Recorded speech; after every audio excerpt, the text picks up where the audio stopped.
Hello, everyone, and welcome to the Gospel Tech Podcast, the podcast dedicated to helping families love God and use tech. Today, we are continuing on in our Reestablishing Tech Boundaries series by actually diving into a look at the new Netflix special called The Social Dilemma. If you've not seen The Social Dilemma, I hope to introduce you to kind of the idea of it today. And then if you have seen it, we'll just kind of run through how does that apply in light of the gospel? What do we do with this information? How do we run towards hope and not towards fear in this tech world when there are some very real realities? So if you're not familiar with it at all, just the Social Dilemma is basically a bunch of tech people who have been involved in the last 30 some odd years of developing the internet and then developing all the products that we use from Twitter to Facebook to Instagram to Reddit and everything in between, and just talking about, man, is this helping us in a world we want to see, or is it distracting us, and how so, from just a secular viewpoint? So with that kind of an idea, let's get this conversation started. Welcome to the Gospel Tech Podcast, a resource for parents who are feeling outpaced and overwhelmed as they raise children in a tech world. As an educator, parent, and tech user, I want to equip parents with the tools, resources, and confidence they need to raise kids who love God and use tech.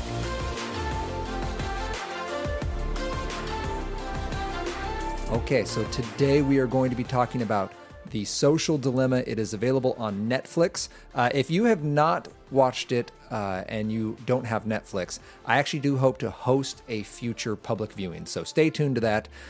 We really want to get this out in front of people and at least let people be a part of the conversation. Doesn't mean you'll love it, doesn't mean you'll hate it, but I think it's worth at least kind of hosting as a group.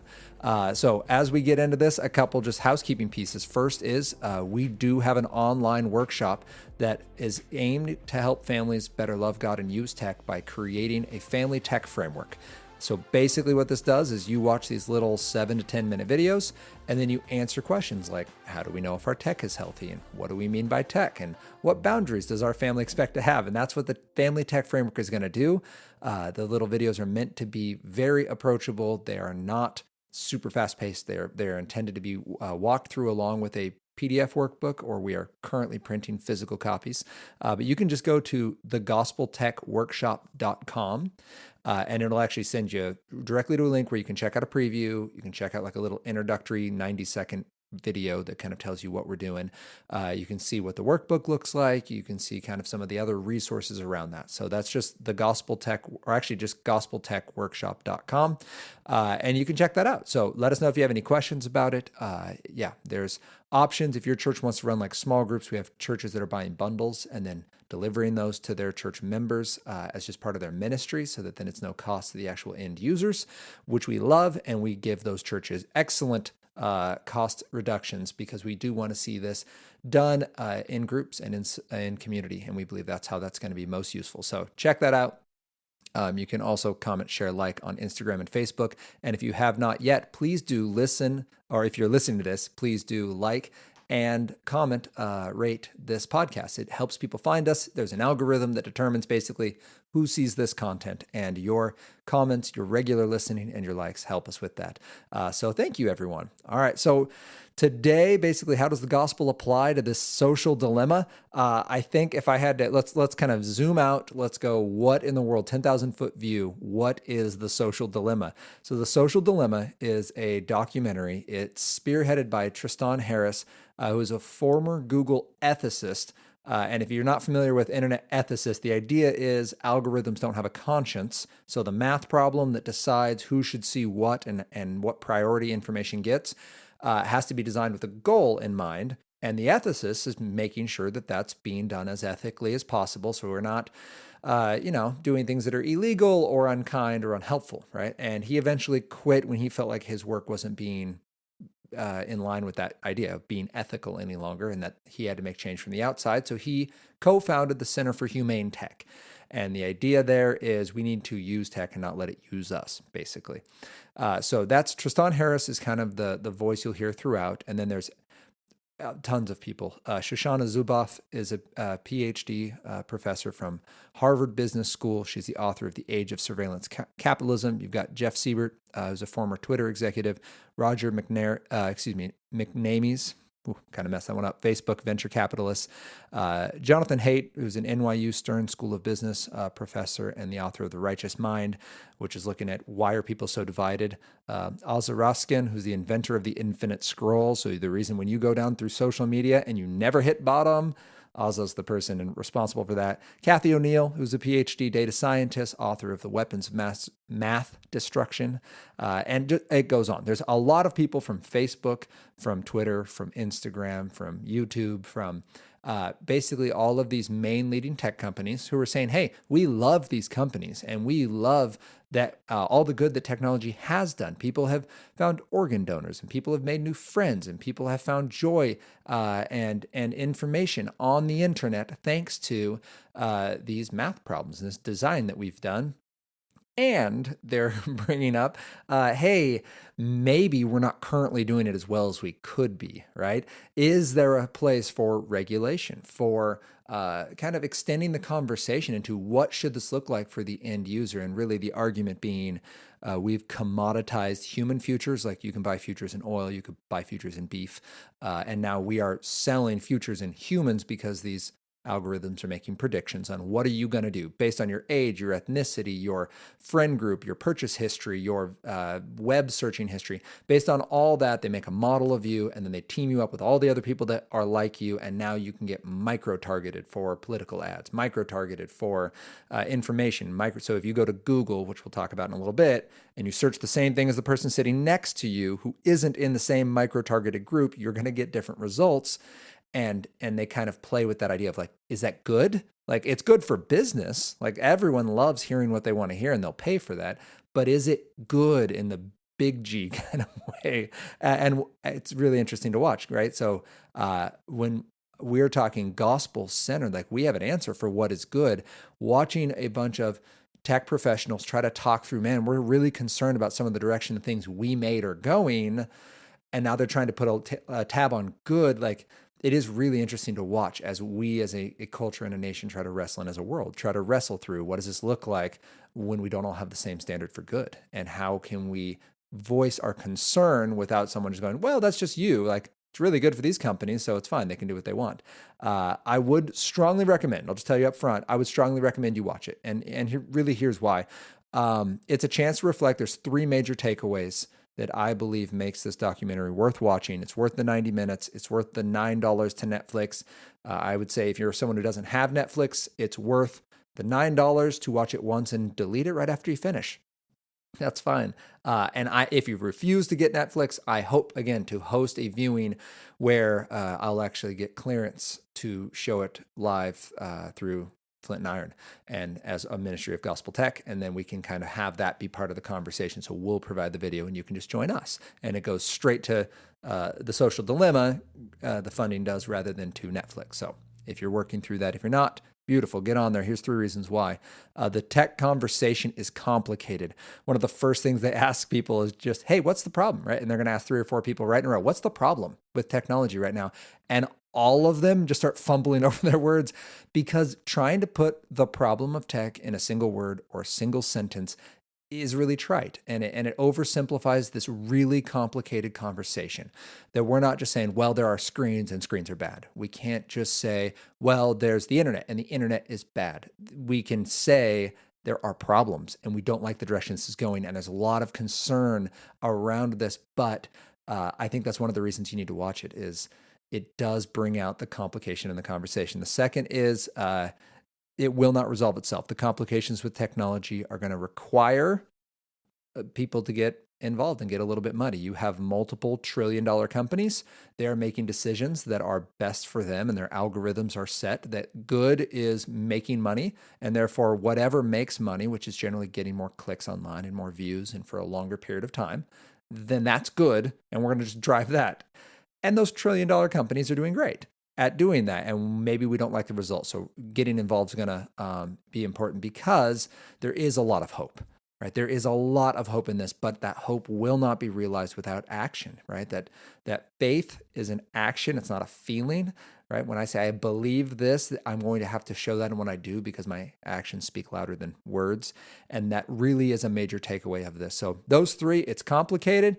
It's not going to fix itself, and there is a lot of hope. And you have to watch through the credits to really get all of that hope. About the last 5 minutes of the documentary really picks you up with some clear, tangible action items. And then the last 3 or 4 of the credits is actually really, really encouraging. but yeah, it's just, I will add this, for those of us who are in this, we're talking gospel tech. Our goal in viewing this is not to go and freak ourselves out about technology. There is a lot of research out there that can do that. Our goal is remember what we are called to in the gospel, that the first proclamation of the gospel comes in Genesis 3:15, right? This is not just a New Testament thing, but that the good news is I'm going to send one who's going to crush the enemy, who's going to redeem these people to myself. And that this promise is going to be offered freely to everyone, and it's going to be done by God unilaterally. That victory is won by God. When we talk the sovereignty of God, this is what we're talking about. God's sovereignty over history is that God will and now has won. We're in the already but not yet. And now this beautiful, gracious delay of a broken world is allowing as many people in as will come, right? Is the wording that is used, which I love that wording. As many as will come are being allowed in now, right? And when that is full, then we are going to see God fulfill history and restore it, not destroy it. It is going to be fully restored. History doesn't come to an end, it comes to fruition. And that's what Revelation is promising us. And so we get that. In light of that, it's not our job to fix all this. It's our job to be faithful with what we've been given. I love that Gandalf quote. Sorry if you guys aren't Lord of the Rings people, but there's this part where Gandalf is talking to Frodo Baggins. And he's like, I just wish the ring had never come to me. And they're in this really dark spot. And Gandalf's like, of course you do. Like, everyone who's in a hard spot wishes it wasn't their time, but that's not our call. Our call is just, what are you going to do with it, right? And being written by a guy who fought through World War I and was alive during World War II, writing this content, and now looking at our own lives, like, you may wish this wasn't where we are and where God had put us, but it is. And so we're going to use the days we've got. And I think that's an important thing to remember, because what we're going to talk about next might freak you out. And I think that's okay. It's all right. Like, if you just, I don't know, it's okay to be a little freaked out. I just would encourage you not to dwell there, not to stay there. Like, keep turning your eyes back to Jesus, the author and perfecter of our faith, because that's our goal. This is just part of how we live that out. So I talked about how when the documentary starts, just a couple minutes in, they start asking people, it kind of cuts between multiple interviews, like, hey, what's the problem with tech? And they just kind of blank stare at the camera for a couple seconds as they babble out kind of nonsensical answers to start. And I love that, because as the conversation continues, we recognize, man, this is really complicated. There are different aspects. We're not looking to demonize anyone, but we're also not looking to make light of, well, it's just the next thing. I think there's really 5 key takeaways, and kind of 1A, or even before the 5 would just be, just note, at minute 550, I actually made a note, at 550 into this documentary, you will probably be deeply alarmed. You may freak out. You may break into a cold sweat. I would not encourage you to watch this in bed prior to trying to fall asleep. It's not that kind of documentary, but it's also not Bowling for Columbine or, Super Size Me, or something where it's just trying to get you mad. This is a very informative, it's action-based, so it's trying to get you to do something. And I would actually argue that a good majority of what you're going to witness here is, in fact, tool tech. It's not just infotainment. They're not looking to spark more controversy and win a Twitter war. I believe this was tastefully done, and yet still had to be made a certain way so people would watch it. So you're going to get some bad news first. It's not made up news. It's, if you've been reading articles or doing some of the research, if you read Glow Kids by Kardaras, or Wired Child by Freed, or really any of these kind of The Shallows by Nicholas Carr, you're familiar with a lot of this research. But it's fun to hear it from the people who designed it, right? That we're not talking to the researchers. We're talking to the actual people that programmed these things. We're on the teams that programmed them. So I would say start with that. Gird yourself. If you're going to watch it, at least watch the first half hour or so and kind of get past that first 5.5 minutes, because you might break a cold sweat. It would be funny if it wasn't so true and personal. So 5 takeaways then. 1, the idea is going to be introduced. So these are 5 takeaways from the documentary that make it worth watching, that I would encourage you to kind of go back and process for yourself. The first is the idea of persuasive technology. the behavioral psychology that's being designed into the products we're using. When I've talked about it before, I honestly sometimes feel like I'm a conspiracy theorist. I'm like, man, they're out there, they're trying to control what we do. And I've read the research, but like when you say the words that you've read, it can sound kind of crazy sometimes. But they do a really, really nice job of talking about the positive intermittent reinforcement, this idea that social media and even video games and basically Google and anything else that we use gives us little rewards for doing what we do so that we'll do it more often, right? And I've talked before about Skinner's box and the Hebbian theory of learning, and this idea that we can be trained through reinforcement to do what we're supposed to be doing.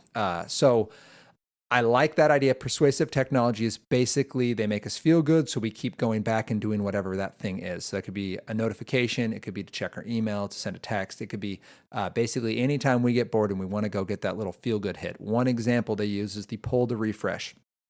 And the pull to refresh is basically when you go and you pull down, it's going to give you some random information, and it may or may not be what you were hoping for, but there's always something there. There's always some reason to open the app and pull down and refresh, right? And before you clear the app and go to do something else, you refresh just that one more time. So now they've held your attention for 3 more seconds, 5 more seconds, 80 more seconds, whatever it is. They got you just a little bit longer on there. And I love that picture. It's really actually coming out of research on slot machines in Vegas. So a great book, if you want to read it, is Addiction by Design by Natasha Dow-Scholl. And in that, she walks through what is social media, or she doesn't, excuse me. She walks through how does the gambling industry manage to make money when they don't promise anyone money, right? Like social media promises us friends. The internet promises us knowledge and power and access. But gambling promises you losing money. Like 100% of the time, they've never promised people like, come here, you'll make money. They might say, come here and have a good time. But how do people keep showing up when they know they're going to lose? Like it clearly isn't about winning money. And they basically found that they nailed this feeling machine, right? That they can get you to play slots and lose, but still feel good about it. And that technology has been taken into our social media. So Addiction by Design by Natasha Dow-Scholl is the name of that. One great insight in this persuasive tech part comes from Ozzy Ruskin, who's the inventor of the infinite scroll. So the one who scrolls down all this money and you never hit rock bottom because there is no rock bottom. And at one point, about 30 minutes in, he talks about how he had such a problem controlling the very tool that he'd invented, specifically with Reddit and kind of the infinite rabbit hole of programming. And if you look at one thing and then you're given 10 more things and that kind of idea of you not being able to control your time.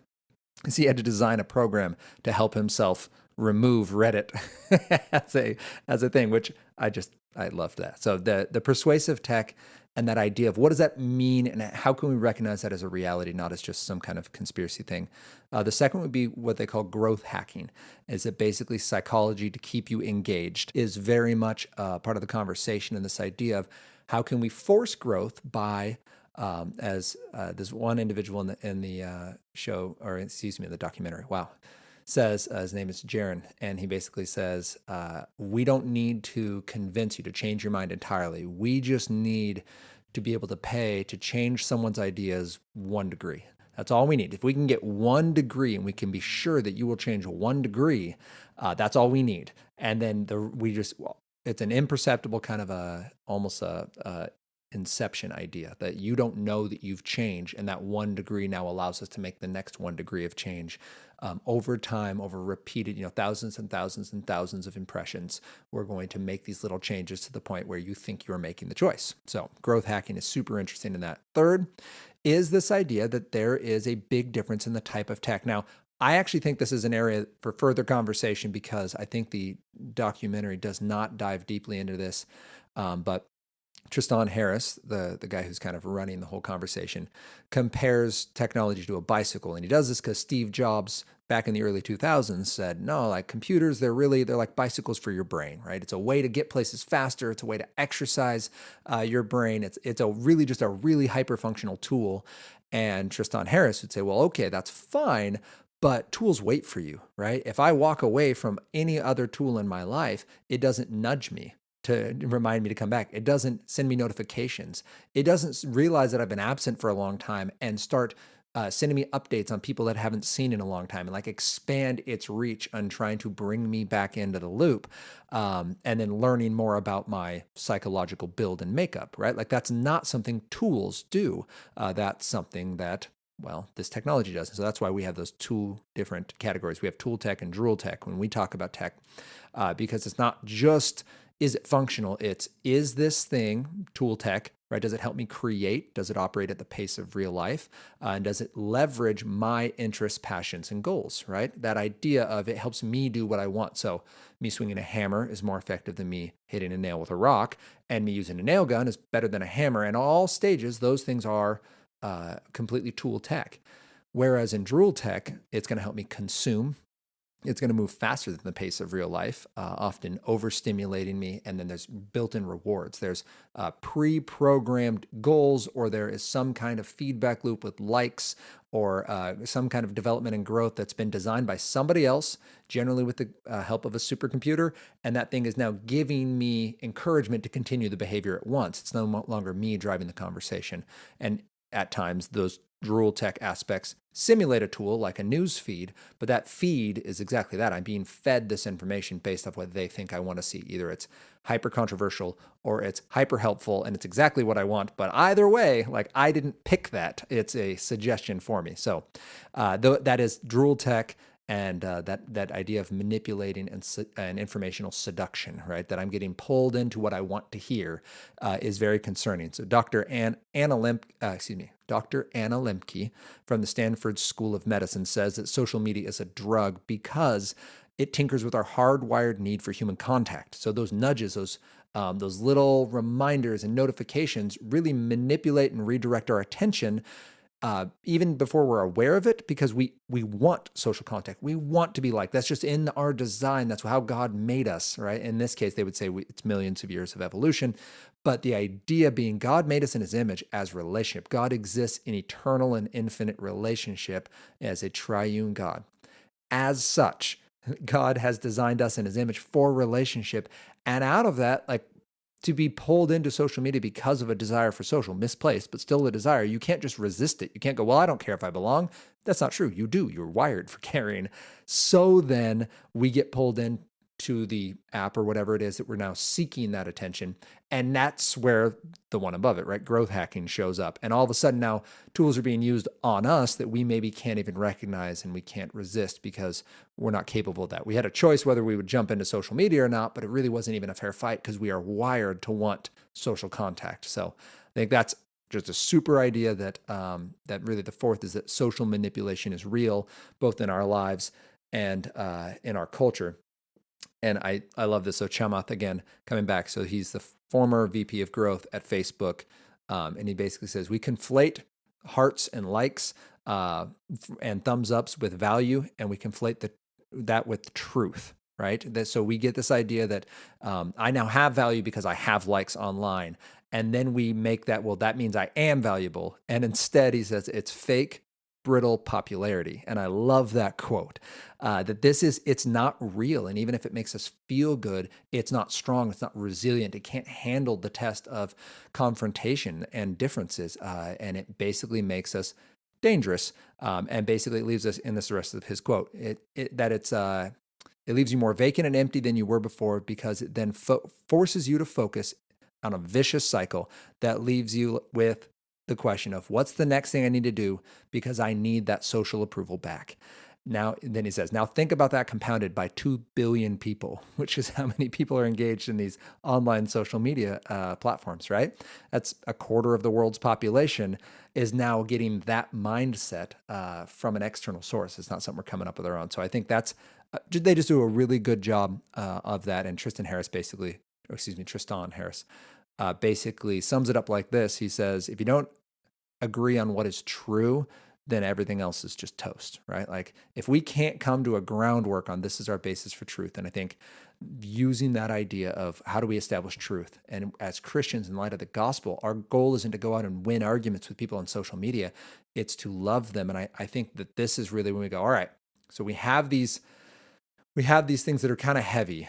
We went through the idea that the whole video is going to be kind of heavy, that's a key takeaway. The conversation's heavy, that there's persuasive tech, that there's growth hacking, that there's tool and drool tech, and we need to be aware and intentional with that there is social manipulation and it's impacting individuals, but because there's 2 billion individuals, it's also impacting cultures, and entire countries are now succumbing not to just other governments, but to just anyone with enough money to purchase information being placed on these sites.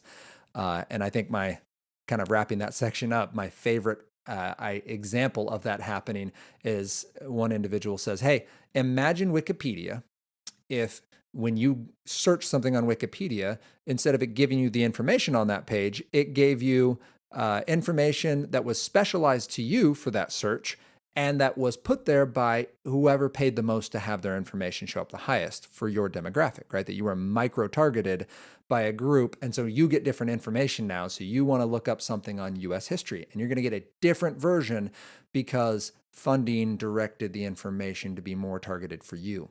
That is basically what's literally what's happening on social media, right? That you can micro-target down to these itty-bitty little groups. So what now? What do we do with this information in light of the social dilemma? Like, all right, what am I supposed to do about that? I think we can, in light of the gospel, right? We go, okay, I already have identity in Christ and I live out of that. The hope is knowing God more today and giving God everything that distracts me from him, whether that's a physical turning or my heart turning or an intellectual submitting of just simply acknowledging, man, Lord, I choose to trust you today, even though I don't have all the answers, even though it doesn't all make sense. Like, I know that you love me and I know that you are good. And we approach God in prayer and in worship, in relationship, and we recognize we serve a living God daily. We do not serve an institution. We do not serve the church. We are the church, okay? So out of that, what do we do then with this technology? And I think the first thing we do is we educate.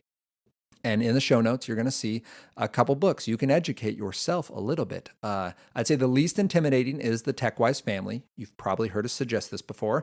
But the Techwise Family by Andy Crouch does a really great job of just starting the conversation of, what does this even mean to talk about tech in a tech-inundated world as people who aren't scared of it, but also understand that we are still learning, right? That we don't have all the information. So that'd be the first one. And then just to run through a few others, Digital Minimalism by Cal Newport, Glow Kids by Kardaras, The Shallows by Carr, The Four by Scott Galloway, and 12 Ways Your Phone is Changing You by Tony Reinke. Those, and they'll be in the show notes. They're really good. You can get it from your local library. You can probably even download them through your Kindle or your phone through the local library. An excellent use of tool tech, but don't you dare get distracted while reading because of notifications. But educate ourselves is the first thing we can do. Is just be intentional about having the conversation of not writing it off and saying, well, it doesn't matter. That's not us.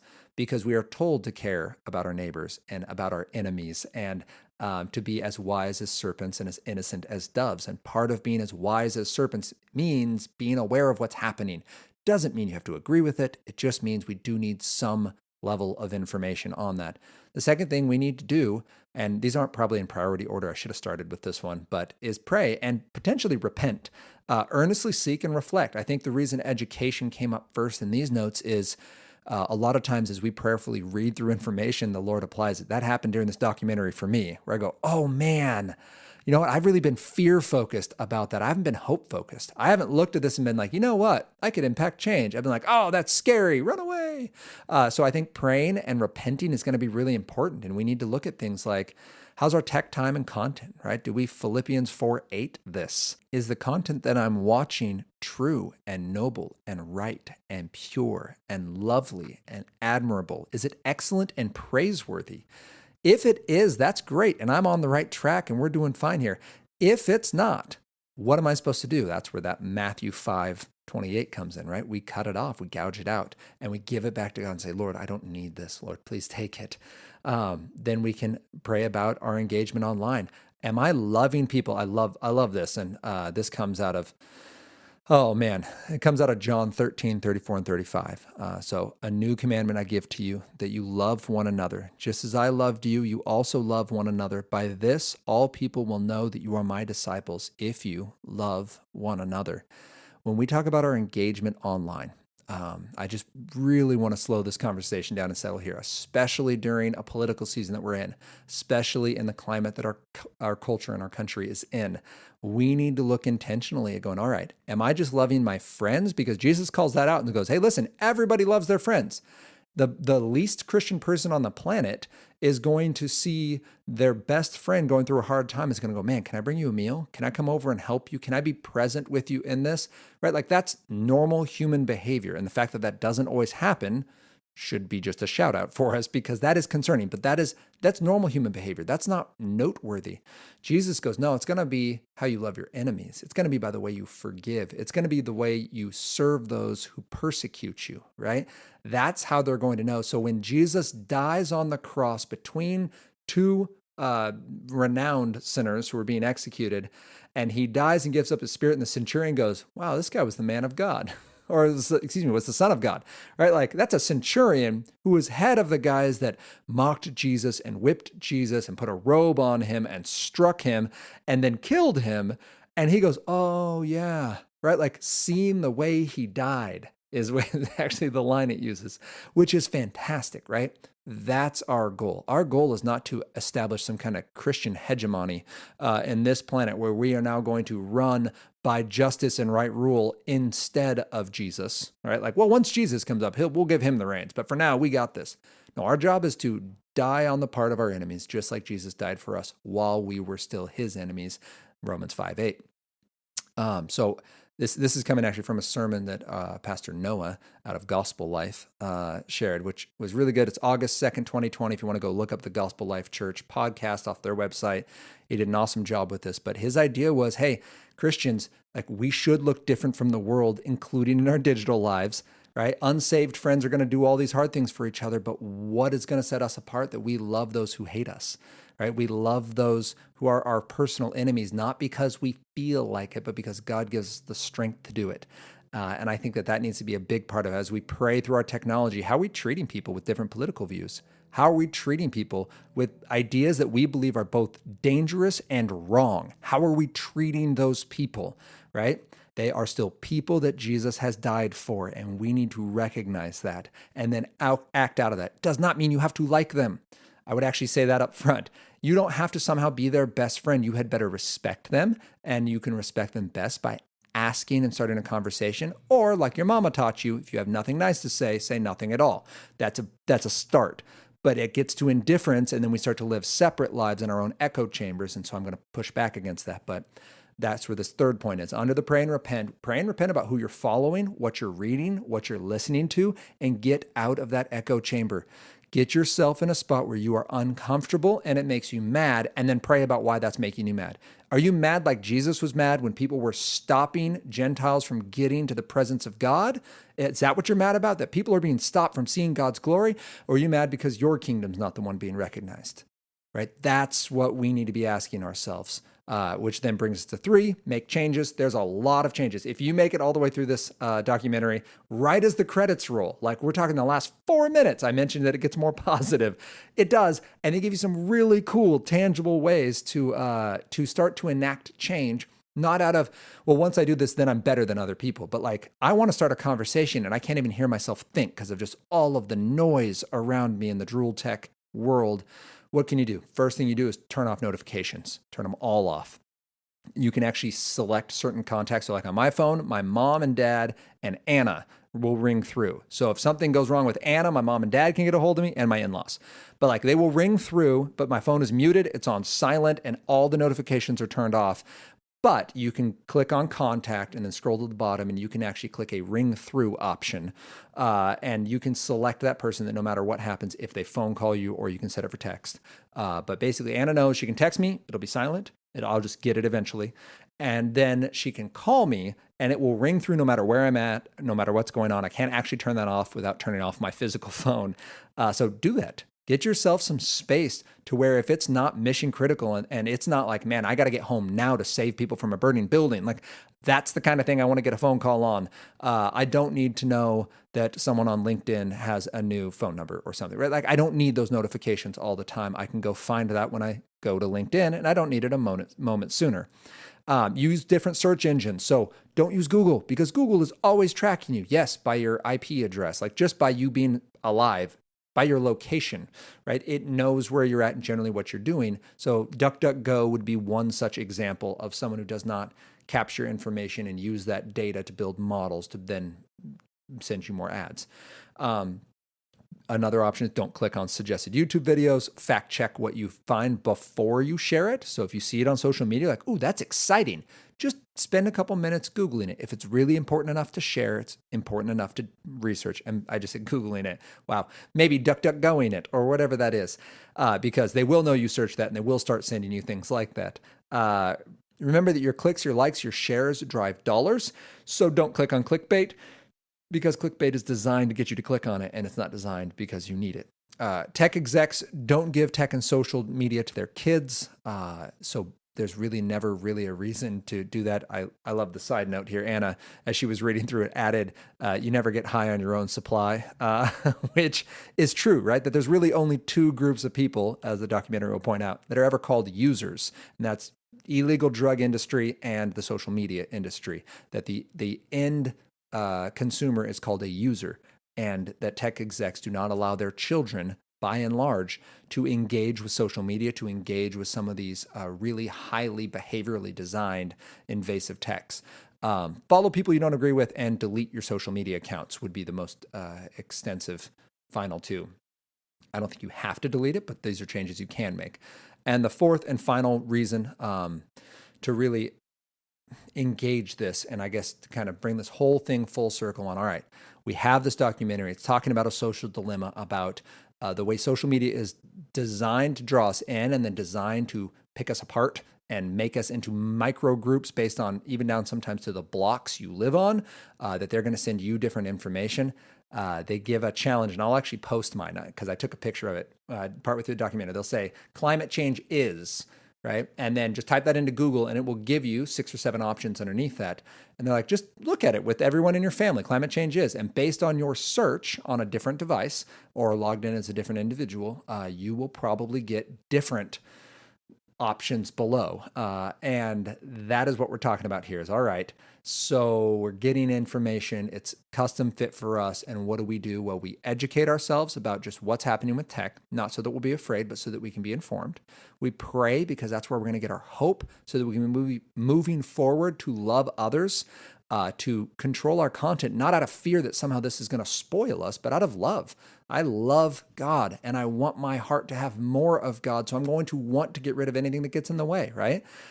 Because that is how God's goodness affects us. And that is the entirety of the gospel, is that we're changed not by willpower, but because God literally makes us a new creation, 2 Corinthians 5:17. And then we make changes based off that. Right now, we're acting out of faith. And I think there's really 3 reasonable rules that are brought up at the very end of this documentary to just share here. The first is, these are 3 things you can apply this weekend if you would like coming up. The first is that all tech needs to be out of the bedroom, and it needs to go to bed at a certain time of day. You need to talk that out with your family. This shouldn't sound like new information to you. If you've heard our talks about family tech frameworks, we talk about that a lot, but it is shared in this video. And it just helped me know that we're not actually off base here. That's beautiful, right? Always love hearing really smart people say stuff you've been saying. So all tech out of the bedroom, have a tech bedtime.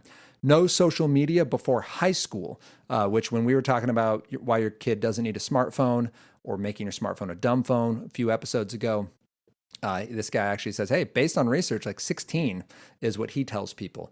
Your kid does not need social media before high school, and really a smartphone goes with that, because that's generally what the smartphone's for, is all the apps. And then finally is creating a tech budget, and that ties in beautifully with what we talk about with our family tech framework, right? That you need a tech budget, you need a time budget, you need to work this out with your family and have a common understanding, and that your kids are not little tech tyrants. They're not going to come in and say, I need 100 hours a week. They're going to probably not like what you like, but there will be an opportunity for you to agree as a family on where is this healthy, how does this line up with who we are and what we believe is most important. So thank you all for listening to this. I hope you will check out The Social Dilemma. It is an excellent conversation starter. I would say don't watch it before you go to bed. It can be very alarmist. I don't think that's the intention, but there is some concern in there where you're like, man, yeah, we really should move under a rock. Watch the whole thing. Don't stop 40 minutes in because you'll just stop at the bad news. You need to get all the way to the end where they kind of wrap it up nicely and go, no, our action here is how can we foment change? How can we be aware of this in our own lives? And how can we take intentional action? And believers, we are not acting out of fear here. We are recognizing that a God who loves us has designed us for a purpose, and that tech will probably be a part of that, but it doesn't have to be the center of it. And if we're getting our identity from how successful we are online, or how much money we make, or how many followers we've got, or how much controversy we can stir up, or whether our presidential candidate gets elected, like if that's where we're getting our identity, meaning we find purpose in living with it and no purpose in living without it, right? Like that idea that this is actually impacting who we see ourselves as, then we need to readjust that. And I think the Social Dilemma does a really nice job of bringing that to the forefront in a very clear, concise way in 90 minutes. So check it out. I'd love to hear your thoughts. You can check it out with us when we eventually host our viewing, which I'm going to work on some dates and get a hold of them and get the details ironed out on how we can do that virtually in this kind of crazy season of COVID. But just really excited to have you guys hear that more and begin that conversation and continue it. If you want to check out the family framework, you see that and you're like, man, we need to do something, go to gospeltechworkshop.com and check out the workshop there. And there's a workbook that goes with it. We would love that to be a resource. But whatever you do, we hope that you do it prayerfully, that you do it with the intention of better loving God so that you can love your family, so that your kids will know Jesus, not just know about him, and that our technology will be an extension of everything else we do, right? Of how we treat strangers and how we look at what we do right and how we make mistakes and how we ask for forgiveness. Like tech is just one more avenue we're living in, and it's steadily more connected to all avenues that we live in. So thank you guys for being a part of this conversation. If you need to reach out to me, nathan@flintandiron.org. If you have any questions, you can also direct message on social media. So Facebook, it's @SparkingPurpose, and on Instagram, it's @FlintandIron. And for now, we'll continue this conversation, and we look forward to coming back next week and talking more about how we can better love God and use tech.